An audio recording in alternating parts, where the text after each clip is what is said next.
This is going to be an interesting travel trip. It's Monday, so current market settings is gold is floating around 32.56s right now. Has been bullish since the open. As you can see right here, we opened the new weekly candle around these prices, and prices bust since then, making new highs at 32.71s. We did actually break these previous intraday highs that were made in New York session, the prior session last week. Told you before, on an intraday level, we've actually violated these previous highs. So that is definitely a break of structure, even on an intraday level, right? Heavy, right? Because you can even see this on the 1 hour. But the issue is that we pretty much rejected and immediately reversed afterwards. So if we don't break these highs again, there's a good chance that we might not even continue bullish on an intraday level. But obviously, if you go down onto the lower intraday time frames, like the 5 and the 15, you can still see we're very, very bullish on a lower time frame level.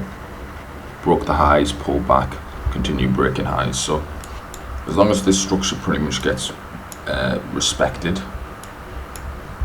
I would like to see, honestly, I would prefer to see pullbacks to like 32.28 and then a rejection. I feel much better about that. But if we do break down to this level here, there is a good chance that bears can take over. That is the thing. Also, this is another area around the 39s where price could retest like the breaker structure and like sort of liquidity area that we were bundling up around before the Asian Open. There are some zones that we could retest, and I would just be looking at these on a minor level, lower time frame level, these key levels as you can see right in front of us. I particularly don't really like the 32.52s as of right now, where the price action is, to take any trades off that. I feel like if we break below, I would feel much better about the 32.39s at that point. The 32.65s, if we do not break below this key level here and the 32.65s get broken again, I'm comfortable potentially taking a trade above that. It's just I won't take a trade here in no man's land at this current moment.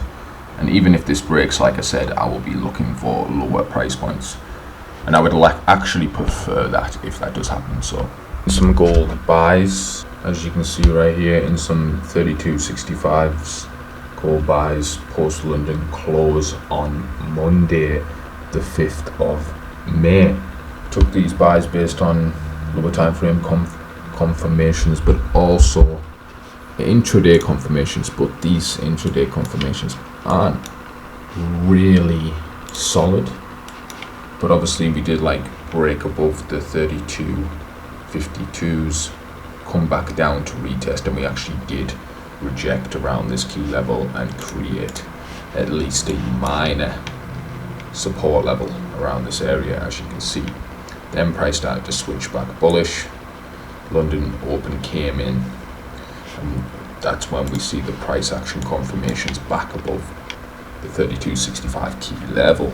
Exhaustion, failure to continue breaking below these lows, break a structure, pulled back and retested the key level also, and anticipating it to continue breaking highs up to the 74s.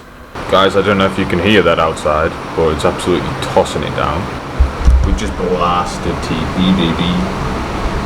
You guys can see that, but smashed 32.74s, which we mentioned in the last clip was our TP, which leads us nice and positive to start the week, baby, with 90 pips bagged, 1 to 3 bagged for the week. First trade of the week, to start this travel week. I've got to travel basically starting tomorrow night, so I'll have Asian and London session. I'll be pretty active tomorrow, and obviously I'm going to focus on it NY tonight. But if prices are too high, I'm simply just not going to even think about a position now. Just let my buys from London session extend. So yo guys, good morning. We missed Asian session this morning because, well, price was extremely high and we didn't really have any lower time frame like structure.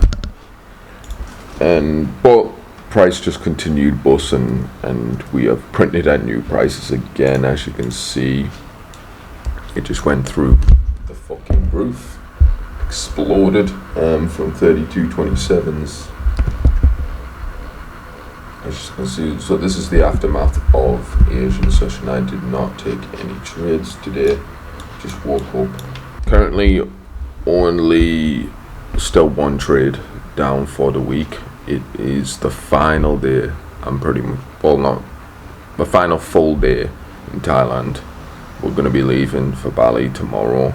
Excited for that. So there's going to be a little bit of disruption in my routine this week. Personally, I didn't feel comfortable really buying it at 33.30s this morning, and I most certainly don't feel comfortable buying at 33.77s right now. So we're just going to sit on our hands, see how London session pans out, see what sort of prices set up there. Thing throughout the day of Wednesday, but we do have FOMC later. Do you know what? That's actually, now I come to think of that, it's actually going to perfectly work out for tomorrow, because I'm not even going to have any opportunity really to, well, I'm going to have like on and off opportunity to like look at the charts and stuff and update price throughout Wednesday. And obviously I don't really want to be taking a trade until after FOMC. So here we are, guys. We made it one day away from my flight to Bali.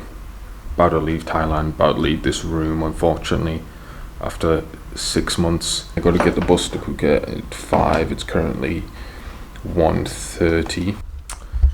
Time to face the music. Just over 3 months I've overstayed. This is going to be an interesting travel trip, because I've never been in a situation like this before where I've overstayed a visa. But here we have the money here to pay the fine. 20,000 baht. Roughly around £460, £460. The max fine is 20,000. So yeah, got to pay that to get out of the country. And obviously I've got my flight tomorrow. So yeah, got to face the music early tomorrow. Around 7 a.m. I'm gonna have to go to the airport or something. I moved the light from here, so I haven't got the light anymore. But we're in some 33.70 buy scalps, aiming for the 33.79s. Currently at 33.76s, peaking highs. This was kind of an impulse entry. We're pretty high on prices right now, especially after Asian sessions. So this is kind of a lower probability trade, but I'm willing to take it because it has confirmations that I would like to see, like the break of structure, even a slight double bottom, the second break of the 33.70s after London closed. So it was looking good, to say the least. I didn't call this out in my Telegram because it's not a high probability trade, and over the last few weeks I've been calling, you could say, some lower probability trades, and most of them resulted in a loss. So I'm gonna try and avoid that and only really pick the highest quality trades, not just winners, to post in my Telegram, because I want the people to actually follow them to actually make money most of the time. Yeah, but this is just a personal trade that I took. It could result in a loss. It potentially can. It's just unfortunate if it peaks over 60 pips and then reverses when I'm only aiming for 90 pips. So, but it can happen. I did expect, like I said, it's a lower probability trade, so I didn't really expect too much out of this trade, but I was willing to risk. Anyway, guys, I'll tap back in with you guys, still packing and sorting things out.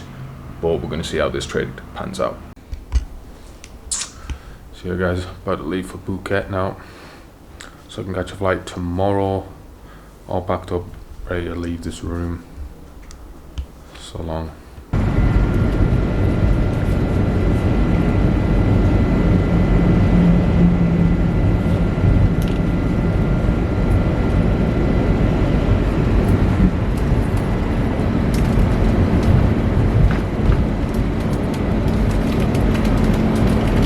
So finally, after a fucking hell of a journey, we're finally in Phuket. In my hotel right now. Been here about an hour, but as you can see, it's fucking 9 minutes to 1 a.m. My flight is at 9:30 tomorrow. And yeah, about that fucking journey, it took me about fucking 6 hours to get from Phuket because I had to go to the bus station first, and the bus station is fucking 40 minutes away from the airport, well, where I was staying near the airport. So yeah, I had to pay another 600 baht just to get to my hotel, unfortunately. But it was more the fucking time, because I knew I knew when I got to the bus station at fucking 10 p.m. No, it was 10:30 p.m. sorry. So I've just been chilling. I was thinking about ordering some food, but because it's gonna fucking take so long to come in here, probably, I just don't even think I'm gonna bother. I think I'm just gonna get some sleep, possibly, if I can, and wake up early and get to the airport as soon as possible, and hopefully fucking not be a fucking illegal immigrant any longer. Pay off this fucking fine and get the fuck out of this country, because I don't like this, bro. I don't like being overstaying and shit like that, and being like, when I'm in this country, I wanna feel like at peace, you know. 4 hours before my flight, I'm gonna set off to the airport very soon, so I can get this immigration problem sorted and see what happens, bro. See if I get banned, see if I don't know. Whatever happens, I'll update you guys. But yeah, currently 5 a.m. well, 6 a.m. almost. Yeah, so I'm gonna fuck off soon.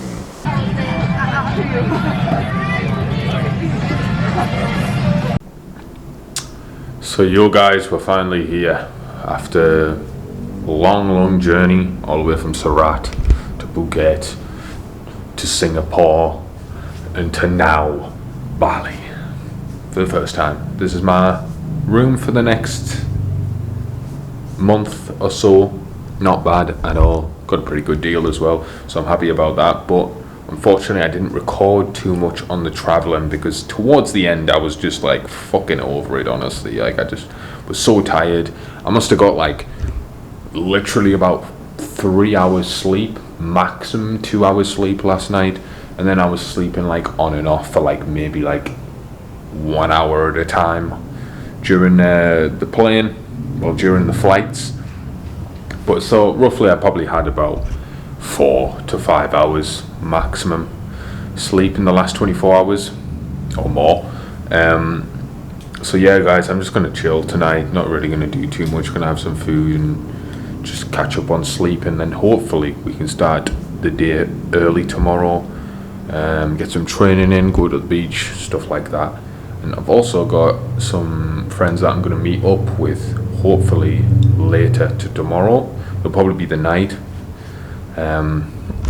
So yeah, we're gonna attack that. But yeah guys, that's enough from me. Although we do have FOMC later tonight, it's actually going to be a different time for me. It's probably going to be like 3 a.m. really. So it's going to be like 4 a.m.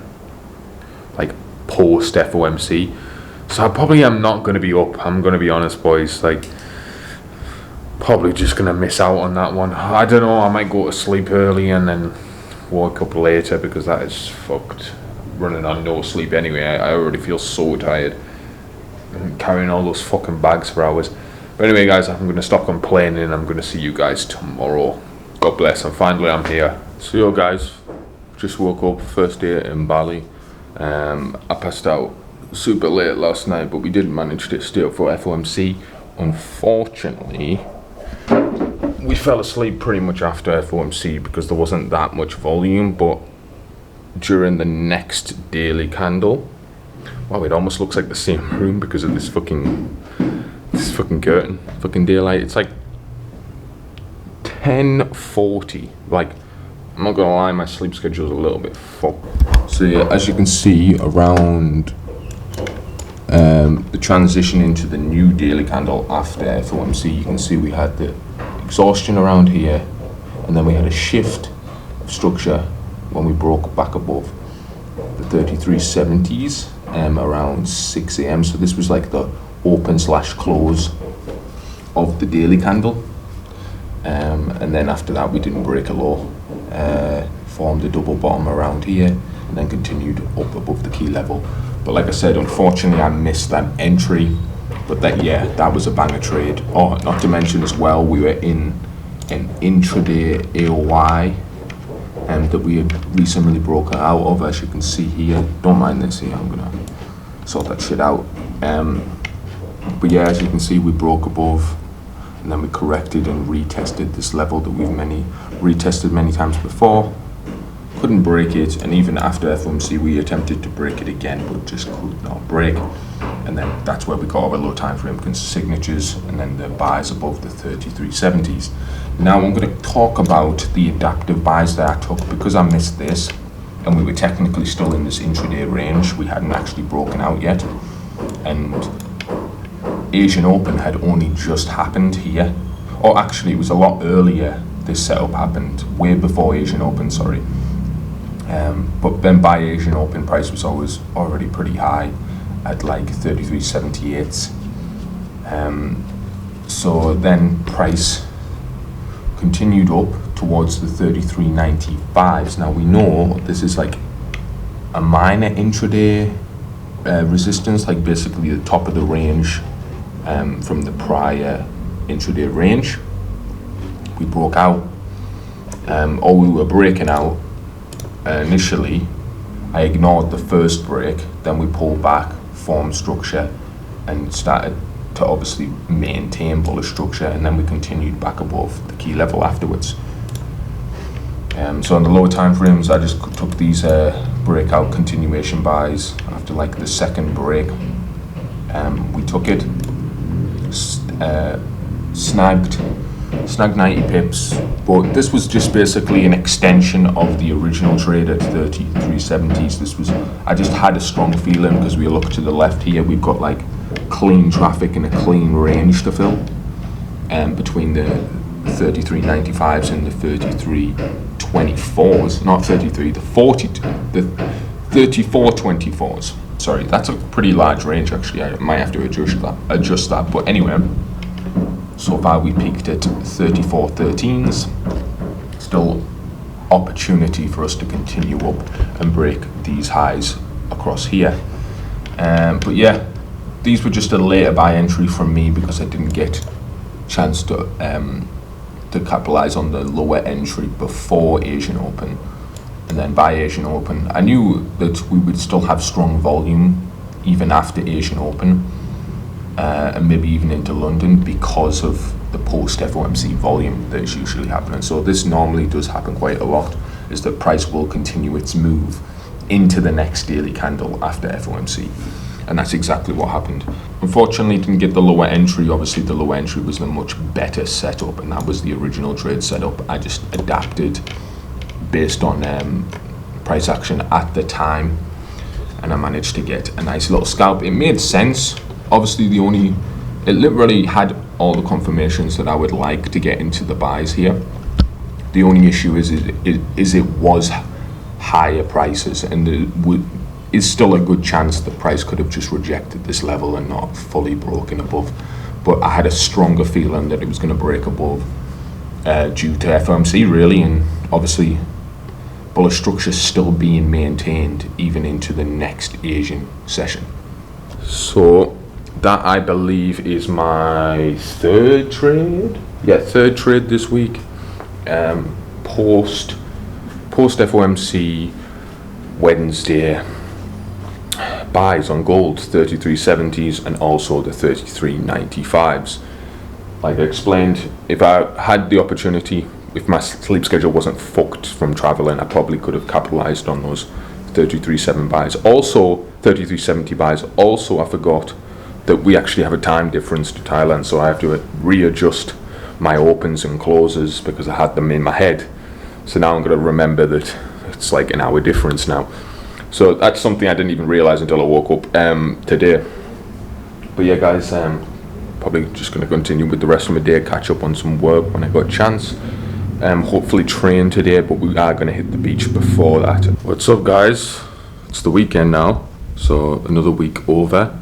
Fortunately, we took our first loss yesterday, so I'm going to update you guys on that. But beautiful day in Bali. I'm going to head off to the beach soon. Alright, here we go, boys. So this is what the journal's looking like so far on Saturday. So as you can see, we took 2 wins in the first half of the week, Monday, Tuesday, and we documented those, and Thursday's trade as well. And then yesterday I took a loss. Was not the best of positions, as you can see here, but click on it. Definitely was like the lower probability setup of the week. As you can see here, we took some buys at 32.27s post London Open, and they did fail as the volume and momentum just simply was not there. We were extremely exhausted on the intraday and even after London Open. As you can see here on the intraday, it just wasn't really doing too much. You can see just rejections, large wicks, bodies right next to each other. It just wasn't good. So it was a low probability setup, and it was pretty high. I would have liked like a deeper retest, and that's what I'm going to be waiting for next week. Deeper retests into like 3300s and stuff like that, to more like create that intraday structure and that intraday seller exhaustion from the sells on the aftermath of FOMC. So this is current price right now. Didn't do too much even in the New York session after London. Slowly edged up, but still highlighting this intraday exhaustion really. Like I said, I do want to see more structure getting created around here so we can actually confirm that this is intraday exhaustion and we're not going to continue breaking lows. Yeah, we've only got a lower time frame shift back bullish so far. We're still making new lows technically on like an intraday level. So we want to watch out as we go into next week, but that's besides the point. And this was my 4th trade, unfortunately a loss. Obviously you make mistakes sometimes, but a little bit greedy and decided to take a lower probability trade just so I could get some extra profit, but it resulted in a loss. We manage risk. I mean, with this trade as well, if you look at my Telegram, I actually did manage risk and close like half of the position before it even hit stop loss. So I did half the trade, and it was a lot less than I anticipated to lose. So it was even less than like losing 1R. So that's good. Still massively profitable. Still massively profitable for this week. Right now I'm just going to go outside. I don't really want to sit in this room any longer, but I just wanted to update you guys on that last trade. I'll catch you guys next week. I forgot to update you guys on the immigration thing, I think. So basically, got to immigration, everything went smooth, paid the 20,000 baht, and they don't blacklist me. So that's great. I can go back to Thailand. They did warn me and say, don't do it again. Basically, they're going to let me off now, but don't do it again. And I'm not going to do it again because it ain't worth the stress, bruv. I just go to a different fucking country and come back whenever, bruv, rather than overstaying.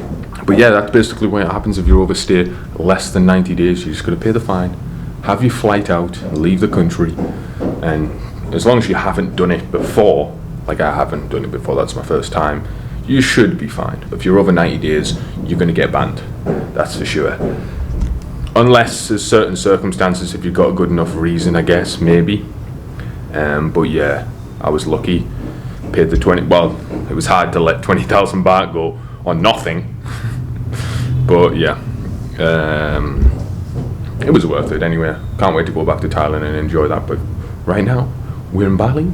So we're just going to enjoy Bali for the next month or so. Maybe, might even be longer, who knows. But something I didn't know until I came here is that you got to pay for a visa, bruv. To get into the country, you got to pay, which, to be honest, when I think about it, isn't actually that shocking. I've been to other countries where you have to pay, basically. to get in.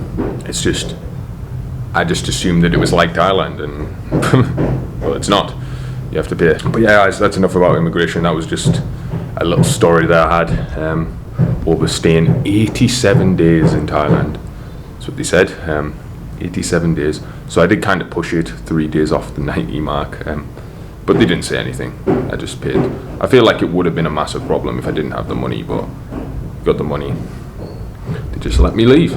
And they didn't actually give me a hard time about coming here, because I would have thought like, oh, because I've overstayed, they want me to go home and not go to another country, because then it's a less chance of me coming back, basically. But yeah, I think I might, if I come back before a month, I would say, maybe even after. I don't know what we're gonna do actually, because I feel like me re-entering Thailand, I'm gonna probably have some issues.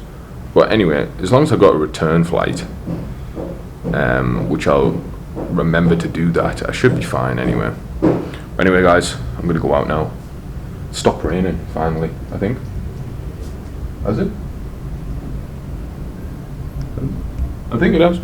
It's still wet anyway. Oh. Yeah, I think it stopped raining, so I'm gonna go out right now.